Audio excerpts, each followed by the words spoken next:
Hello!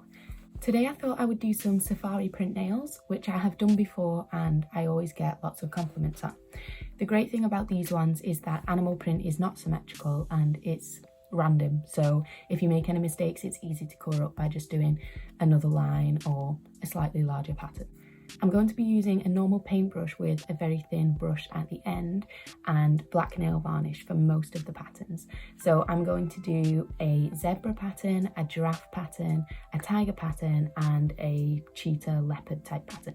The base colours are going to be white, yellow, orange and then yellow again. The colours on top will be black, dark brown and light brown. And you can use normal nail varnish with a paintbrush for these designs, or if you do have nail art pens then you can use those as well. I hope you enjoy trying to do this design. I always really like this design. It normally comes out really well even if I make a lot of mistakes. So hopefully you can enjoy doing it too.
I hope you've enjoyed that video and you've managed to do some really cool safari print nail designs.